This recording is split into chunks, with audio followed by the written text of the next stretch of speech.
on top of that, there was just the fact that everybody was looking at me. So all eyes on me. So I got embarrassed. Yes.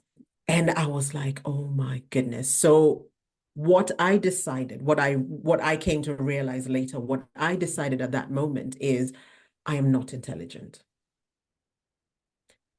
And on top of that, my defense mechanism was before I get embarrassed, I will embarrass myself. So then I became a school clown. We are represented. We are represented.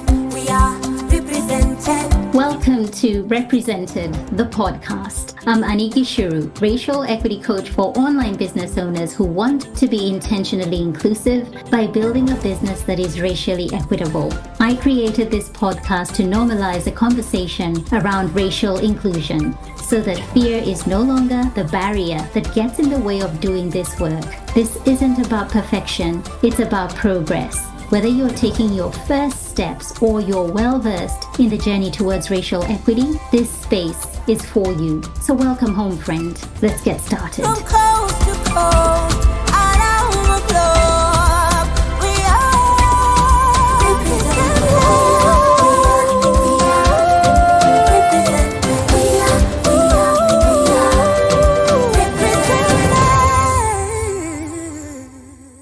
We all know first impressions count. Yet, rather than putting their best foot forward, most big-hearted, well-intended coaches are unknowingly starting their relationships with their prospective Black, Brown, Indigenous, and people of color clients off on the wrong foot by making statements such as the following.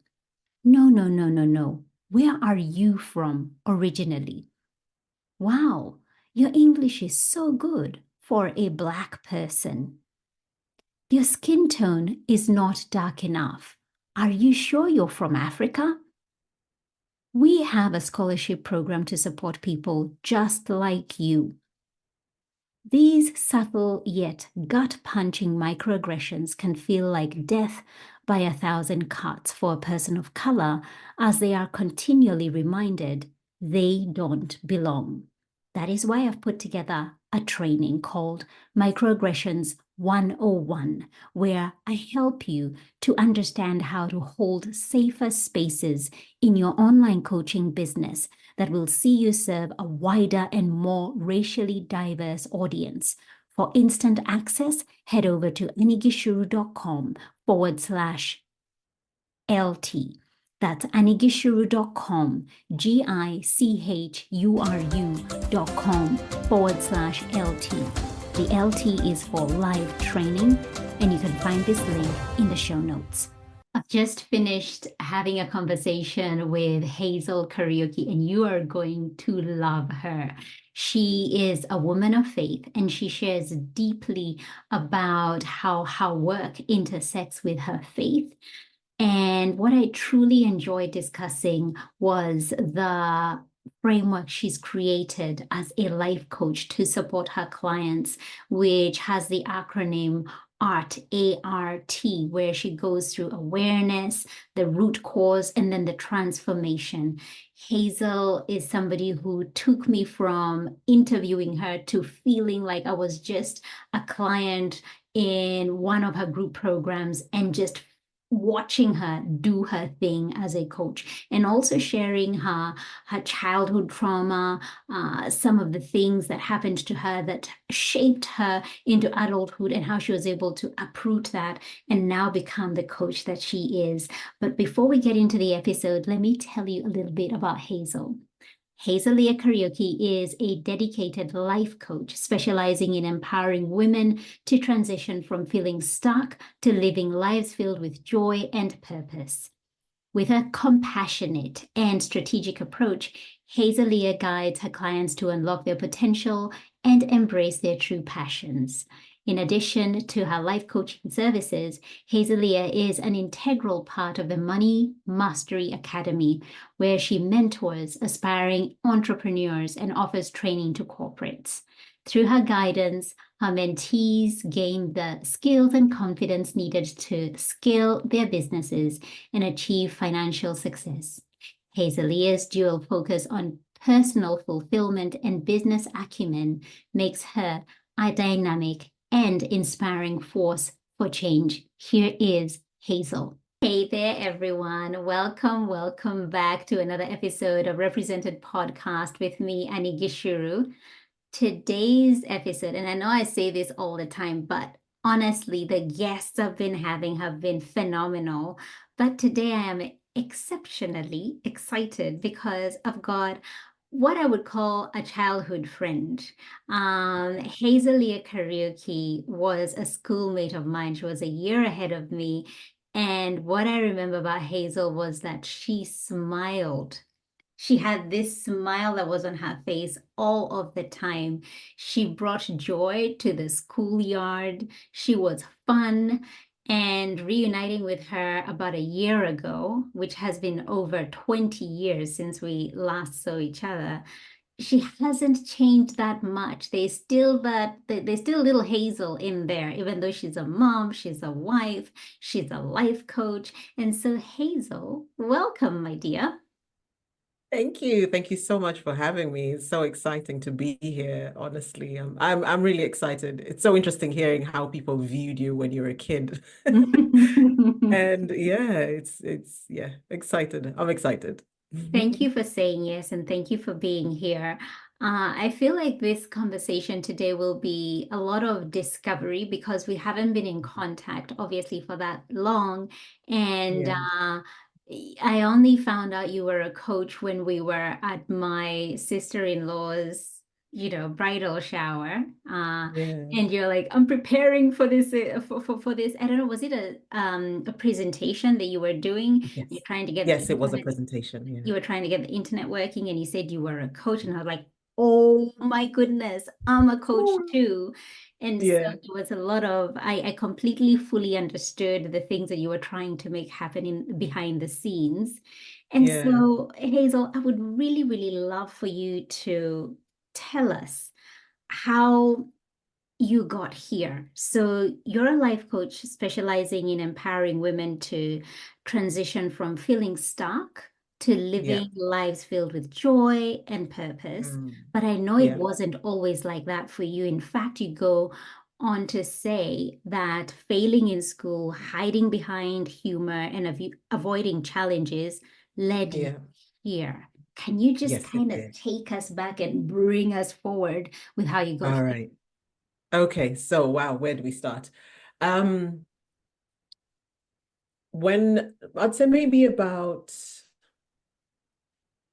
8 years ago, I was in a place where let's just say I was in a crossroads, where there was so many things that had gone wrong in my life.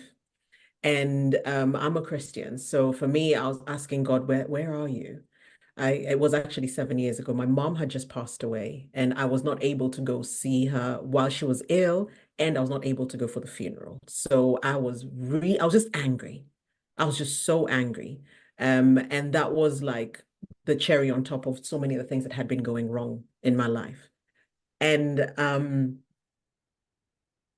I just got to this place where I was like, something in my life has to change. And when you really know your gifts, you know your skills, Yeah. not only because other people say them, but also when you do things, some things just came so easy for me. But somehow I just felt like, like you're stuck. I just felt stuck, like I was in a box or something. The best way I can describe it is I used to feel like I was in a glass box, because in a glass box, you can see everything around you. And I Absolutely. could see my talents were over there. And I was like, oh, they're my talents. Let me go get them. But every time I'd walk towards them, because I'm in the box, I'd slam into the box and I'd fall back. And I'm like, oh, but I can see them. Let me go get them. And Mhm. I'd keep hitting this wall.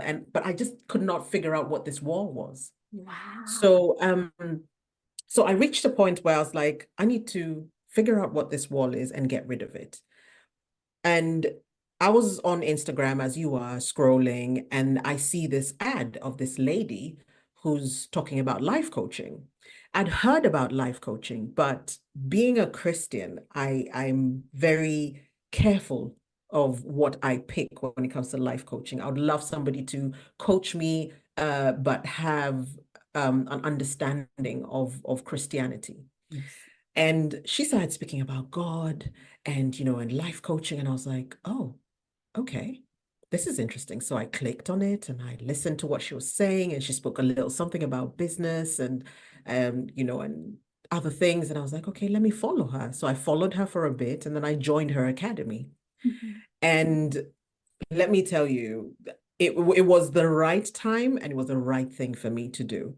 Because when I stepped into that space, first of all, the way the atmosphere she created was such a safe space because it was group coaching. And I was thinking, I'm not the type of person to speak my business. But the space she created, I was able to speak so comfortably and so confidently. And I didn't feel judged. I didn't feel like, oh, well, if they only knew who I am, how people always think like that, oh, if they know who I am, they might know my dark secrets. But the atmosphere was conducive for me to just speak my heart because it was a space where it was safe. So during one of her classes, she had pulled somebody up because they were struggling with something. So she was doing a one-to-one coaching live while during the class. And while she was asking this lady some questions, I thought I would answer them just in the back of my mind as she was asking her. So as she was asking her questions, I can't remember the series of the questions, but it was around when was the last time you felt that particular emotion? So I was like, okay. So I started thinking about things that I've been going through. And I was like, when was the last time I felt that emotion when I was younger? And somehow it took me back to when I was about 9 years old. And don't ask me how it was so clear. It's like it was a vision. I could see it and I could remember that. And I was in class, and the way we sat in class, it was this big square table, and then would be like two people here, two there, two there. So we were in class doing our thing, and then the headmistress walks in. And the headmistress was very strict, very, very strict. So as soon as she walked in, I see like it was pin drop silence. And I looked up at her because she was like directly in front of me. And I looked at my teacher, even her, she looked scared. So I was like, oh, okay, this is serious. So she comes and then with her hands behind her back, she walks around and is inspecting the class. And I was like, damn, what is going on here? So she comes to me, she comes to me and she looks at my book and she points at my book and she says something. And I had no clue what she was saying. So I looked at my book and this time now I'm panicking because I'm like, oh my goodness. So I'm looking at the book and I'm trying to figure it out. I'm like, okay, even if I don't know what she said, I could potentially just figure out by looking at the book. But I couldn't see what was wrong with my book. So I'm looking at my book. I start touching the book and I look up at her and I look at the book and I'm like, I don't know what she's saying. And she says it again. And this time her voice was a little bit elevated and she sounded a little bit angry now. So I was now in full on panic mode. And she says it again. And I'm looking at my book and I'm like, oh my God, I don't know what she's saying. She looked at me like, what's wrong with you? And she tells my desk mate, can you do it for her? So my friend takes my book and when the corner of the book gets folded, Yeah, the dog she wanted ear. me to unfold. Yeah, it was doggy ears. She just told me she wanted me to unfold it so that my book can look neat. At that moment, I felt like I was the most stupidest person that ever lived. And then on top of that, there was just the fact that everybody was looking at me. So all eyes on me. So I got embarrassed. Yes. And I was like, oh my goodness. So what I decided, what I came to realize later, what I decided at that moment is I am not intelligent. And on top of that, my defense mechanism was before I get embarrassed, I will embarrass myself. So then I became a school clown. That's where the funny Hazel came from. That was where the funny Hazel came from. It was a protective mechanism for the Yep, trauma you had yep, yep, experienced. absolutely. And it reminds me of this book. I haven't read it, but it is Mm, called The Body Keeps the Score. yes, And I've so heard about that book. and it's like when you had that safe space and you were Mm, internally answering those questions, your body mm, took you back to that point in time and mm. how you Yeah, felt. And it kind of absolutely. just unraveled. I am curious to know because one of the things that I talk about in my coaching spaces, and one of the things that a lot of my clients say when we're studying Mm, anti-racism work, because that is what I do, I'm a racial equity coach, yeah. the space they're in feels safe. And I can Mm, understand what they're saying when they're saying it to yeah. me. But Yeah. as somebody who experienced what you did as a child, coming into Yeah. a space that was made safe for you, could you Mm, describe for us what safety mm, was given, what safety was for you? What was it that this particular coach did to create a mm, space that felt safe for you to be mm. there, to even allow yourself to explore and go back Yeah. and Yeah. get to the point where you're like, oh my goodness, this is what happened to me when I was 9 years. Mm, mm. Yeah, what I felt it was in the words she used. There was nothing about her words that were judgmental in any way. And every time anyone did open up, because initially you are skeptical until you do open up yourself, you're kind of like watching. You want to see, is this really space safe? Is this really a place where I can open my mouth and my words will not be repeated back at me in a way to judge me? Because I think the biggest thing usually is judgment. Yes. When we've gone through something, like that feeling of I'm not clever, Mhm. it's such a private thing, you know. And as I explain a little bit more about it, you'll see how I hid it because it was shame, you know. And it was purely in the words she used. She would just ask questions in ways that it would pull it out of you. And then when you say it, there is like there was no judgment at all. And that was the big thing for me. Because when you're dealing with shame, you can't be like, oh, but you should have, or this is what you should have done. Still, even if this is what you should have done, or never do that again, it feels judgmental. Yeah, So it's the word. absolutely. You know, as you're speaking, you're Yeah. reminding me of a lady that I interviewed. Her name is Mm, Mombi Hinga, and she was yeah. talking about the shame we Mm, received growing up, yes. particularly in the education system, the Oh, yes. teachers, how they Yes. made you feel, and then Mm, the students, they pick up that energy and yeah. it is reflected back on you. So it's kind of like a Absolutely. double um Yeah. edged sword that's coming Yeah. at you. And Mm, so I think there's a lot that we're unpacking, mm, especially for us who went to schools in African schools and the yeah. expectations Oh, that yeah. were put upon us. We were Yes. expected to excel. We were expected to be Absolutely. smart, bright, understand things, Mm, be impeccable. And I think yeah. that pressure, and I Yeah. digress a little bit here, came from Yeah. wanting us not to end up not having made it. Yeah. The pressure of not succumbing to not having an education and making a life of yourself. Yes. But it was done in a way that I think caused a lot of damage, harm, Absolutely. trauma to a Yeah. lot of people. And as Mm, adults now, we're still mm, trying to unravel that.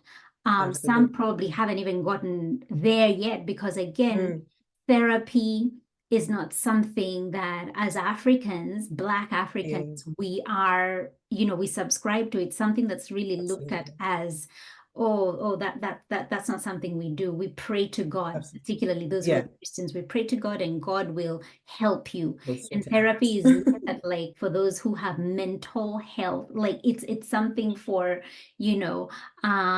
the others. There's so much otheringness, Others. when you Mm. don't understand people's trauma. It's not like what's wrong with you, what happened to you, right? Yes, absolutely. Yes, I agree with that absolutely because just to kind of add to what you were saying, excuse me, just to add to what you were saying around our parents is we have to see where they came from. Our parents were post-colonial, That part. and what they saw or what was fed into them is certain things are is where you're supposed to be, being a doctor, being that. But if you look at the way they lived within their community, you didn't have to be, I mean, you can still be wealthy. That's okay. It's good. It's normal. However, the term, what was seen as wealthy then and what was seen as healthy for them at that time, they had not been introduced to, you know, what the colonialists think, what their perception of wealthy or good, or this is what life should be like. Yes. So now they were trying to recreate this thing that they don't know and they don't understand. There's a new standard that has been created. And so they were just working with what they knew, you know. And now that I had been coached, I have a little bit more sympathy for them. It's no longer, you know, oh, look at what they did. No, that's all they knew. They worked with what they knew. That is what they knew. You know, and I think looking at things from that perspective brings a lot of healing to yourself, and it can bring a lot of healing to community, you know. But yes, definitely there was that pressure. They were working with what they knew, what they thought was good. And if you're working with very little information, then you won't even do something well enough, you know. Absolutely. And I think Yeah. what you've just done so beautifully here is highlight the value, the benefit of coaching, life Yeah. coaching, and Yeah. especially when you find the right person That's who it. has what you need. And Mm. because not all coaches are good coaches, you can go to coaches Mm. and you're like, oh, that wasn't the experience I was hoping to get. Or if Yeah. that's what life coaching is, then I'm good. Get it. I don't need that. And so you were very blessed to be able to Mm. find somebody like that who is able Yeah. to help you where you are at that particular point in time. And so talk to me about the kind of clients that you now work with, Hazel, and Yeah. in particular, the common traits you see in them that Yeah. makes them either want to come to you or you see Mm. it and you're like, I can help you because I've Yeah. got the solution to this issue that you have. And I know if Yeah. we did sessions together, you would come Yeah. out the other side a different Yeah. person. Indeed. For me, the biggest thing that I find, actually it's you'll be able to see it in a lot of people, is the fact that people create stories in their head. And let me use my example. All that happened, the facts of my story when I was 9 years old, is my headmistress walked into the class. She asked me to do a task. I did not understand the task. She asked my deskmate to help me. My deskmate helped me. That's all that happened. That's all. But in my head, I created a story that I am not clever.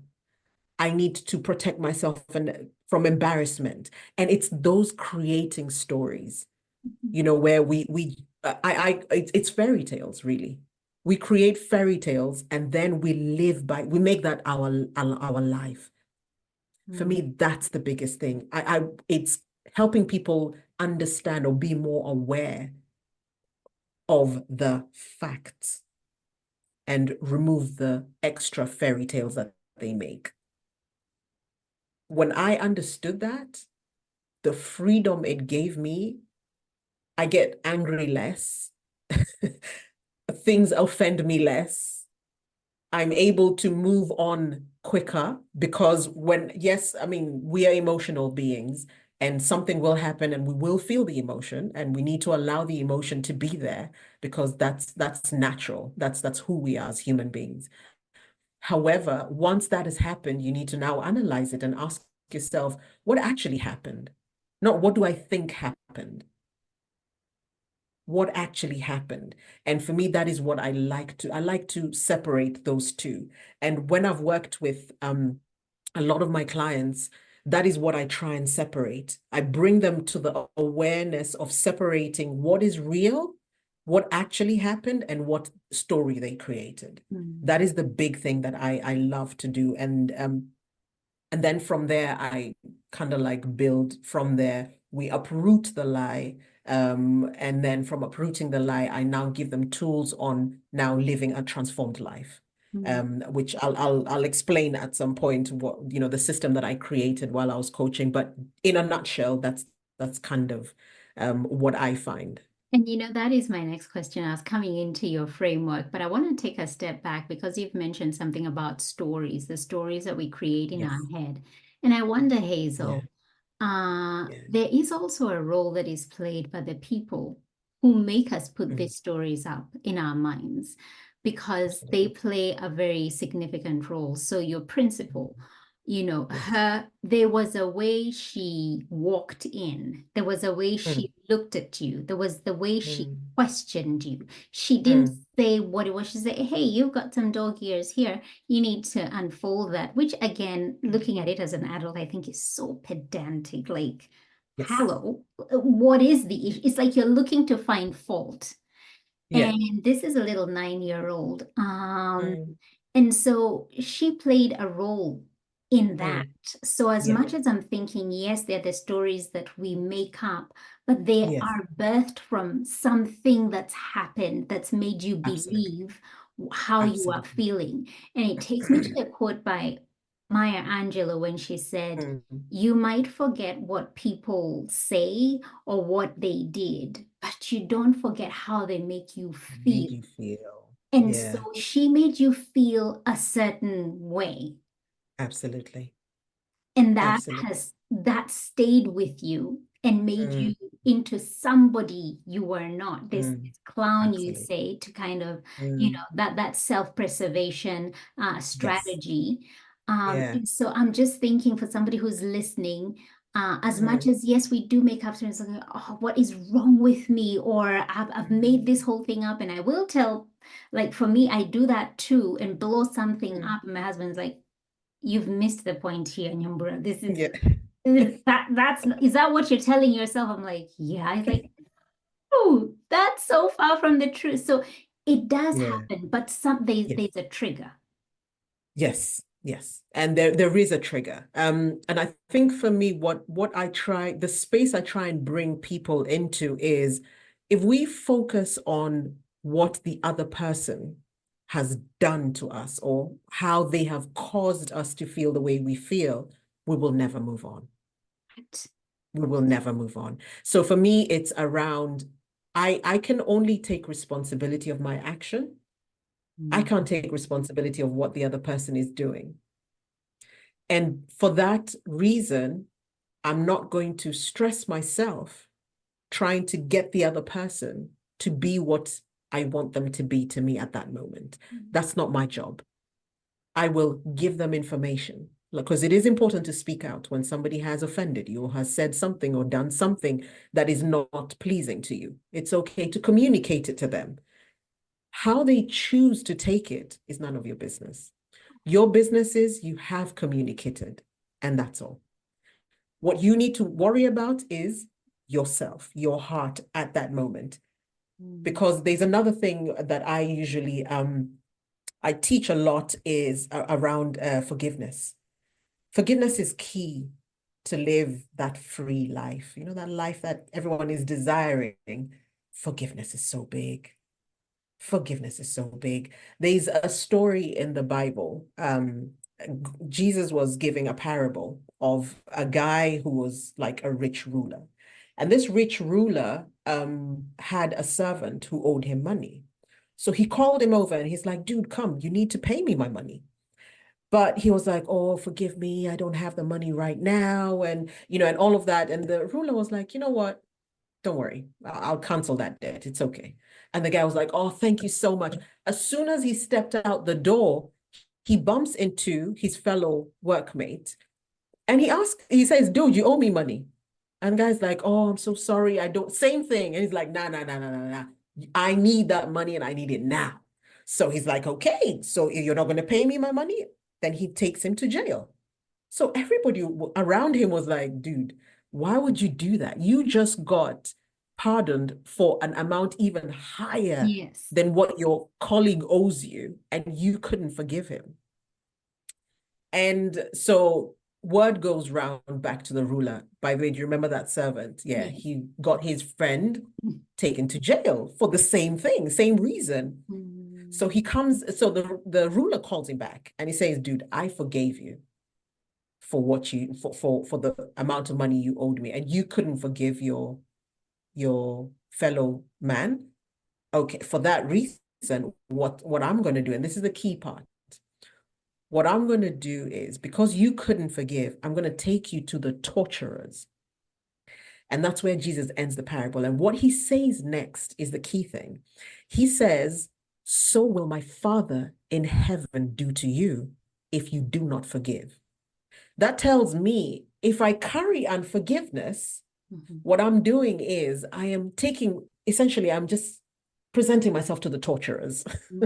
So when you harbor unforgiveness, the things that go wrong in your life, the things you attract, and you wonder why things are not going well with you. You wonder why sickness is coming, because for unforgiveness, there's a whole, I mean, I don't even want to go into it. There's a whole thing that happens in your body that unleashes disease because you're not at ease. You will get disease, you know. That's how people get ill. That's why you hear people have heart problems, high blood pressure, because that's how forgiveness manifests in your body. Unforgiveness, rather. Unforgiveness manifests in your physical body, and then it manifests in how you are, because now you stop being you don't trust people. All these little things start happening and they start coming, and and then people think that's just the way I am. No, honey, you need to forgive. A misconception that a lot of believers have is that Yeah. that forgiveness is for the other person, but it really is for you. It really is to free you. It is really to Absolutely. unshackle you. And so, Hazel, I'm really interested to know, you created a framework to support your clients, the Art of Yes. Breaking Cycles system. Mm-hmm. How did you get there? How did I get there? That's an interesting one. As I was coaching, I had learned, my coach taught me. I went for some lessons with her, and we coached, and I helped her coach some of her clients, and I also did a few other courses. But the one thing that I felt was always missing was I felt like there's a little bit more to it. Um, there needs to be some root work. A lot of people do surface work. They just make you aware. You're aware of what is wrong, and then they give you tools to manage it. That's what yeah. It's just kind of, let's manage these. So you have procrastination. Oh, make sure you put this little thing here and put this thing. No, no, no, no, no. Why are you procrastinating? Let's get to the root of it. And then when you get to the root, then you unpluck it. It's like a weed, If a weed comes up, if you just cut it, it will grow again. Why? Because it's still rooted. Absolutely. It's still rooted. So you have to pluck it out from the roots. Then that's it. It's gone, So while I was creating the system slowly by slowly, using the same skills that I'd learned from my various coaches, and one time I sat down and I was like, okay, first of all of these things that happen to us, the traumas with a capital T and a small t, when they happen to us, we end up getting stuck in cycles and patterns. And I was like, okay, so then we need to look at these cycles and these patterns and break them down. And I was like, okay, but a lot of people don't even know that the way they are, or they're stuck in a cycle. Sometimes people just have no clue. Like I said before, they just keep saying, oh, that's just the way I am. I'm like, no, there's more to it. So I was like, okay, then I need to make people aware. Mm-hmm. So in the art of breaking cycles, ART is an acronym. So A is awareness. So then I teach people how to be aware of who they are, why they tick the way they tick, how they do things, and just understand and be aware of themselves. That's the A. And then the R is the root work now. Now, the root work is now where we go deep and we find out where did that stem from? Where's the origin of that? And many times they find that the origin is usually between the age of 3 to about, is it 11-ish? Wow. A lot of these things happened around then, because our minds were forming, and that's what we're just gathering information, and the tiny you understands things in a certain way, So a lot of the traumas stem between that age, a lot of things that happen to us that create who our character is now. It's around that age. So we go deep into that. And for me, being a Christian, we go through forgiveness. All of these things, some of them are generational. Some of these things are generational, they're spiritual, they're generational. So we deal with generational curses and generational patterns and generational cycles. And we pray through these so that we can root them, from a spiritual perspective, because it's good to do it just in the natural way, but then also we need to, it gets rooted spiritually. Yes. So then we uproot it spiritually. Now, just like, remember the way I described the weed, when you yank it out of the ground, then there's a big gaping hole, right? Mm-hmm. We need to fill that hole with the right thing. That's another thing that happens that a lot of people don't do. Mm-hmm. Yes, they might get that freedom. They're like, yes, oh my goodness, I've gotten rid of all this, but then they don't fill it in with the right things. So old habits creep back in because they're like, yeah, this is familiar. So true. So true. We love familiarity. We love something that's comfortable and familiar. We go back there. So what I do is in the transformational, remember ART, A-R-T, T is for transformation. Now the actual transformation is now we build new habits, and part of that is we look at your principles, and I use my principle journal. Oh, yes. That's my book. Yes. So I use my principle journal, and in that, what we do is we look at principles that you stand by, principles that you can go back on. I'll give a quick example. Like for me, at the moment, the principle I'm really standing on is focus, because I have a lot of things that I need to do, and it's coming to the end of the year, and there's some things I've not achieved and I want to achieve them. Mm-hmm. So focus is my principle. And what I do is I teach people to get the dictionary meaning of focus. There's what we think we know. Many times when you go in the dictionary and you find out, you're like, oh, it means that as well. Okay. So what it does is it enlightens you on the understanding of the word. So like focus, I'd find the dictionary meaning of focus, and then I'll find a Bible verse. What does God say about focus? Mm. What does God say about focus? And once I've understood what God says about focus, then I write down the areas that I need to focus on, because now, once you have an understanding of something, how you approach it, you approach it better, So then that's the next thing. What areas do I need to focus on now? And I get people to journal weekly, and just plan your week. And it's not just about, okay, now I know, okay, no, what am I going to do this week? Create a good plan so that you're focused this week. And then at the end of every week, journal and write down, okay, what did I do right?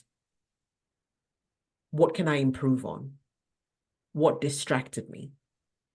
Once you have those, then you're winning the next week. So there's principles, and then another thing that I teach them in the transformation stage is what I call spiritual intelligence.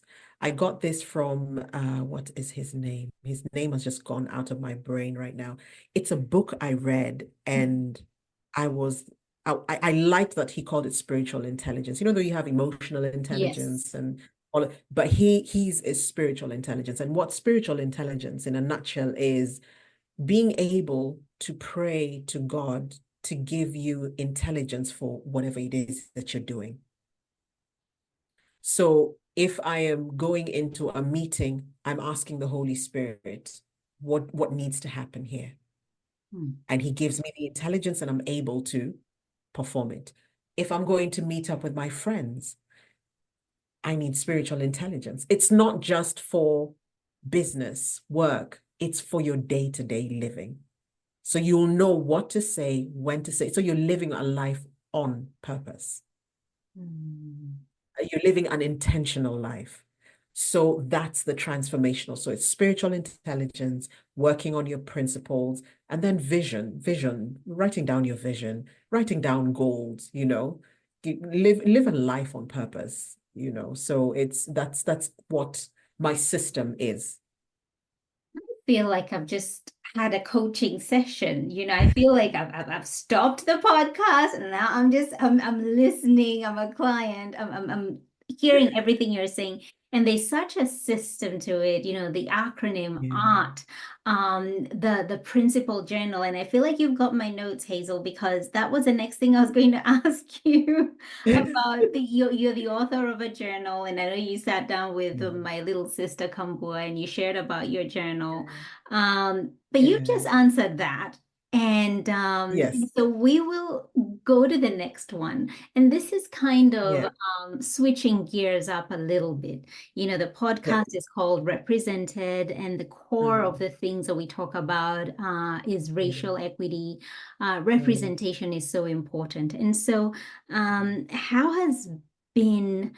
how has it been a Black woman living in the Mhm. UK, raising Mhm.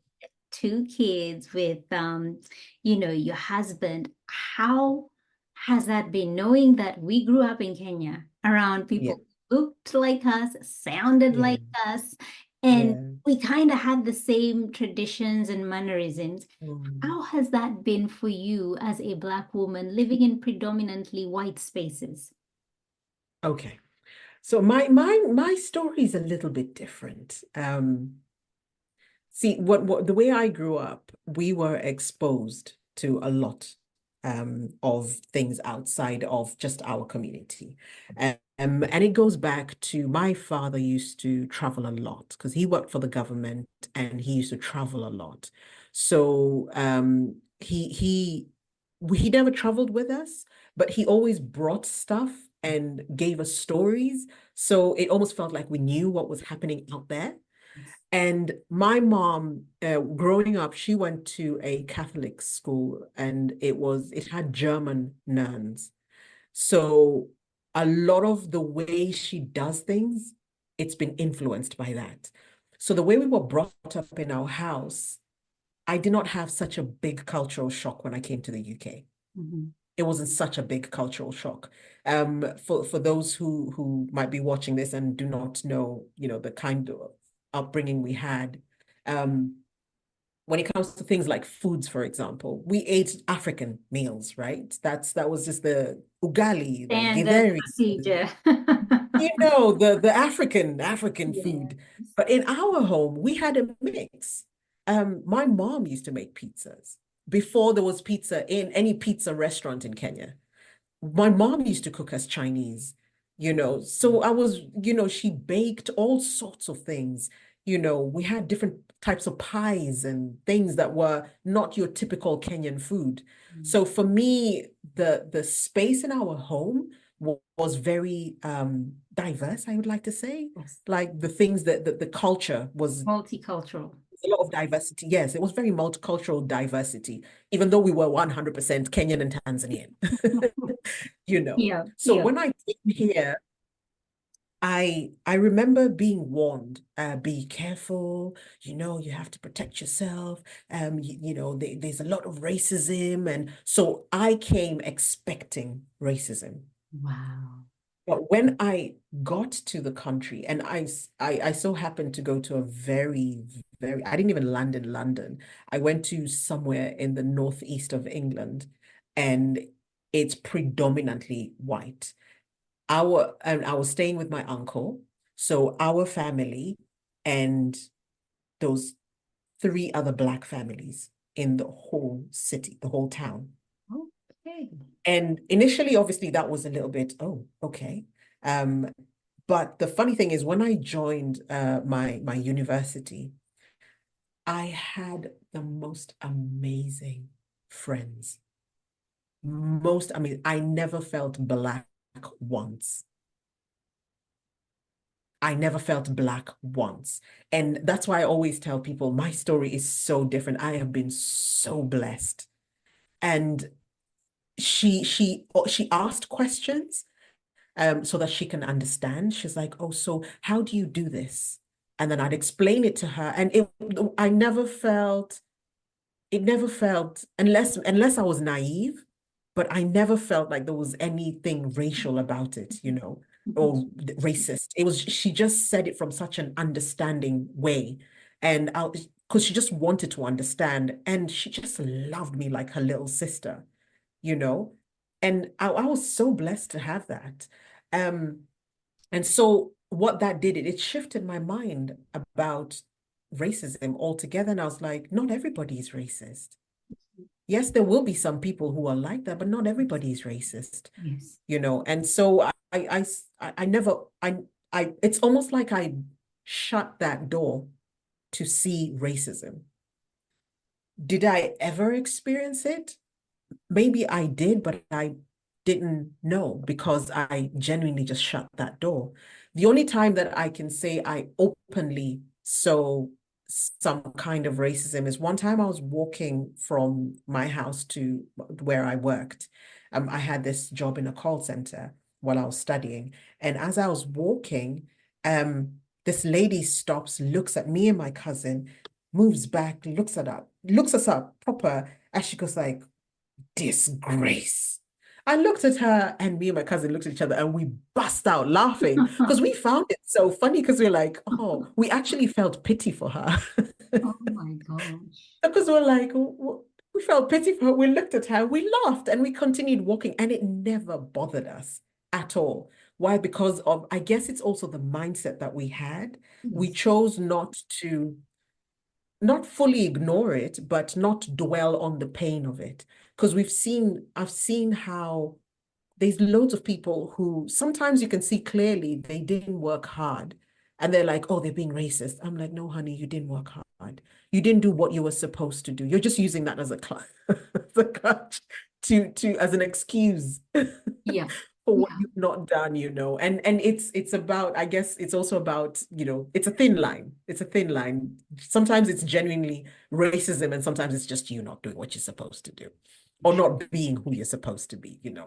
And yeah, and it's there's so many times I've been in spaces where I am the only black person, but I've never felt like I'm the only black person, you Mm. know. Another little incident that happened that it was not until somebody else told me that I did not even recognize. I was at work and my boss started picking on me quite a bit. And I didn't like the way she was picking on me. And it started getting really bad. And when I was sharing with a friend, and she goes like, oh, is it because you're the only black person? That was the first time. I had worked for that organization for 4 years by then. And that was the first time I actually realized I was the only black person because nobody treated me like that. They treated me in with respect, and when there was any development that needed to be had, they would develop me. Like there was no, let's pick this person and let's maybe pick this. There was nothing like that. So what I feel, or the thing that has been my story around um, race or racism, or it's been more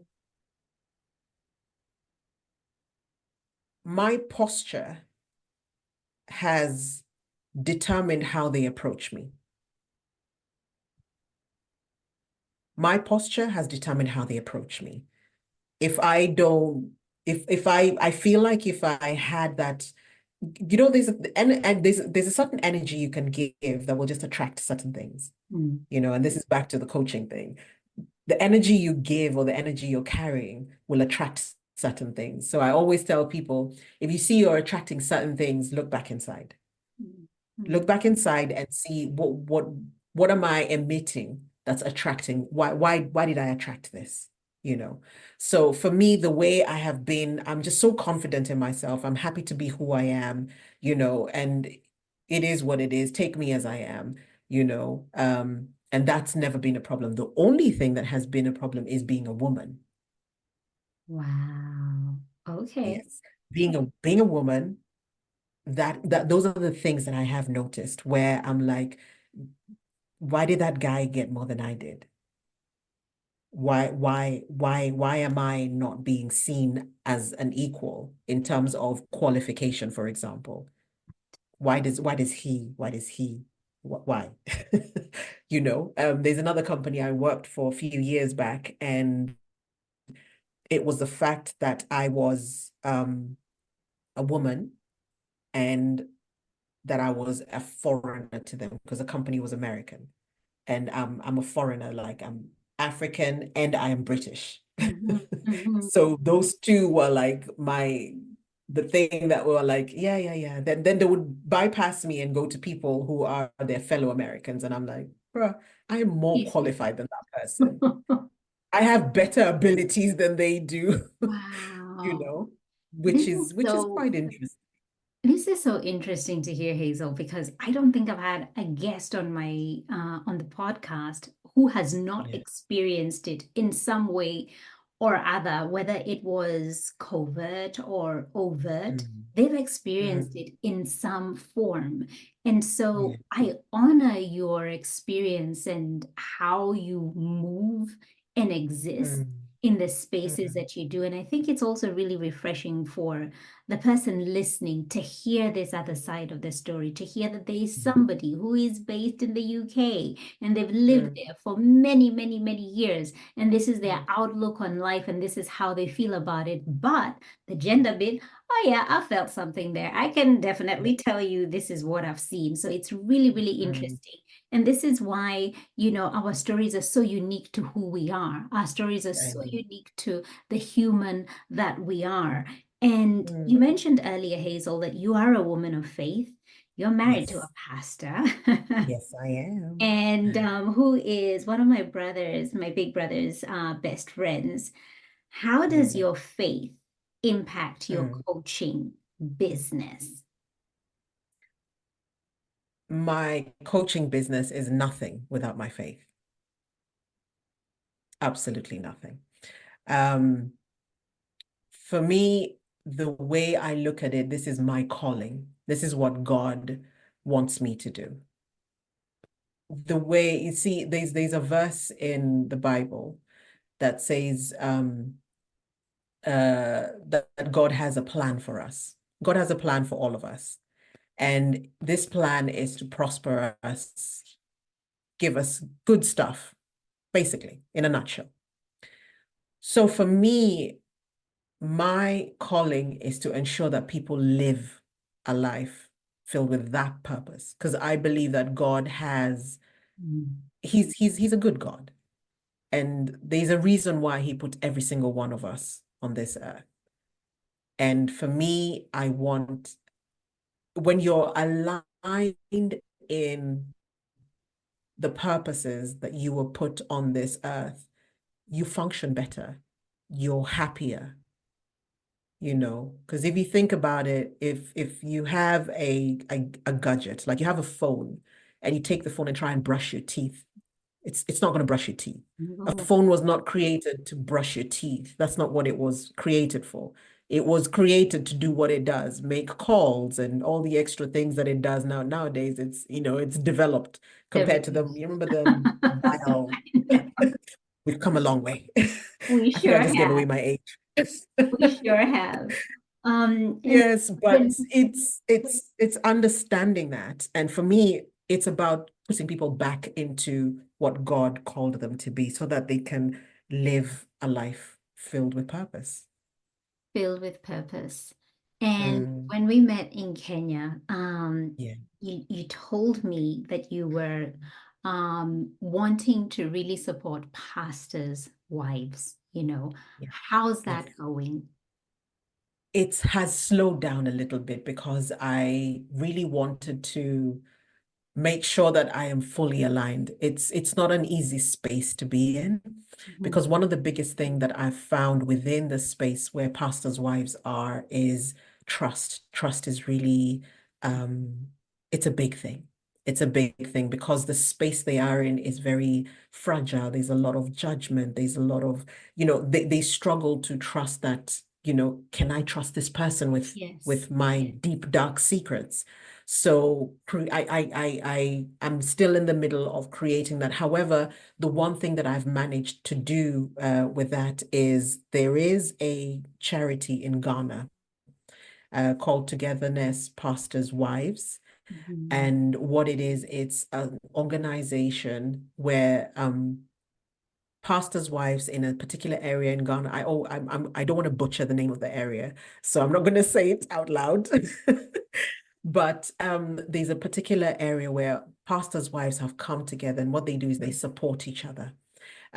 Because what they found many times is their husbands are fully elevated, but the mothers and their children are struggling. Mhm. Some of them don't have food, they don't have money, the husband is barely making anything. So they come together and they support each other. And I'm a patron of they made me a patron for the charity. And this was recent because I was praying and I was asking God, where can I start? Mhm. And he just brought this woman to me. And this woman reaches out to me from watching something that I had done on social media. Or I think it was on Instagram. I'd done a live and she reached out to me and she said, "Oh, I see you're a pastor's wife as well." And we got talking and she started telling me about the charity. And I was like, oh my goodness, I would love to get involved. And the rest is history. So um, that at least that bit I am doing. And what they do is they have occasional meetings, they meet together, they support each other, teach each other some skills, and also they always have like food. They take food to like the children in the area. They do so much. They do a lot of philanthropic work in that area in Ghana. Mhm. So that is that. But with time, I definitely in 2025, I'm looking to create just some retreats for pastors' wives, where it's going to be a place not to come and just give, that's all they always go to, a place where they always like talking, being spoken at, do this, do no. I want it to be a place where they just come and just relax, Wow. breathe and move away from all the madness and the responsibility of being a wife, being a mother, being in charge of their Responsibility. various responsibilities and ministries, and just come and Mm. just be them, find them, recalibrate so that when they go back, it's back to having strength, just pour into yourself for a bit, spend time with God or not, just chill, pamper yourself, go for a spa break, do whatever you need to, just like 3 or 4 days of me time, and then go back into the world and give back. That So sounds so refreshing. So, if you're a pastor's wife and you're listening to this, you better get in touch with Hazel. And so, I want to ask the final question. Um, and maybe this is casting back to little Hazel, yeah. 9-year-old Hazel. But the question is, if fear was not a factor, Yeah. how would you show up in your work? Oh, wow. That is such an interesting question. If fear was not a factor, Mhm. I think I would have been more bold. I think I would have been a lot further than I am right now. I don't beat myself up about that. Thank goodness I used to. But I would have been, I think I would have impacted a lot more lives by now. Because imagine if I discovered that coaching, this space was my space ages ago. And funny thing, when I would sit down and think about my who I am and what I have been in the past, I was always coaching. I just never knew I was coaching. I was always that person that everybody would come to and I would decipher things. I would be that person who always I'd see the brighter side of things. My mission every time I meet with anybody in my head is like by the time I leave this person, they need to feel better. That was always how my brain thought then. So in my head, sometimes I'm like, if the fear and all those lies I told myself were not there, I don't know where I would be. But shoulda, woulda, coulda is none of my business. I'm here now. I'm I'm so glad I found out, and I am out here, and I want people to live a life of purpose. I want people to be happy in who they are. I want people to be healed, healing. Society will be a such better place when people are healed. Because hurt people Yeah. even when they don't know they hurt people. So I just want people to be in that space because that freedom is beautiful. It's beautiful. Oh, amazing, amazing. Where Yeah. can people find you and connect with you, Hazel? Fabulous. You can find me on all socials. I am on Instagram at Hazel Ka. On Facebook as well at Hazel Hazelka. LinkedIn, my full name, Hezeliya Kariuki. You can go on my YouTube. YouTube is still in the works, but just subscribe and I'll be coming. On YouTube, it's my name, Hezeliya Kariuki. Let them get on everything. Absolutely. I'm I'll on pop all these TikTok as well. links. I'll pop all these Yeah, links in the show notes. If you try and take notes, please don't. All these links are gonna be in the show notes. Oh, absolutely. Yes. So that's where I will be. And if you don't mind me adding, my what I call my academy, I call it Empower Her Academy. And I'm going to be, if people stay on my Instagram, I'm going to be doing quite a few announcements around that. I'm doing a 90-day challenge from October where I'll be pushing people to go for it. This is the last part of the year. Let's end the year strong, mhm. end the year strong. What I've found is when I've ended my year strong, I start my year very strong. And so I'll be doing a challenge. It's going to be a 90-day challenge. So it's October right through to December. So if people stay on my page, I'll be announcing a lot more around that. What is the challenge about? The challenge is around we need to push for Mhm. that last things. There's a lot of times what happens is you have goals and things that you want to achieve at the beginning of the year. Come mid of the year, it kind of like dwindles down. The energy is not as high. So and then it starts picking up because you're like, oh my God, the year is almost finishing. And then you you need some kind of accountability. You need somebody to hold your hand and help you push that last thing. People are like, oh, I wanted to start a business. I wrote it, but then I didn't come. Let's This is get those for you. goals Yes. going. Yeah, let's do this. Let's do this. Oh, Let's end the year strong. wonderful. Thank Yeah, you so much for being here. thank Thank you you. for this conversation. I know Yeah, it has touched different people in different ways. Thank you yeah. for the work that you do, Hazel. Thank you. We are represented. We are represented. We are represented. Thank you so much for tuning in. Why don't you go ahead and hit that subscribe button and leave a review so this podcast can reach more online business owners, and together we can begin to normalize racial inclusion in the online coaching space. I'd love to acknowledge the traditional owners of the land where this podcast episode was recorded, the Wiradjuri people in central New South Wales, Australia. Music produced in Nairobi, Kenya by Patrick St. P. Mbaru and Kambua Mathu. Vocals by Joanne Matata. Represented.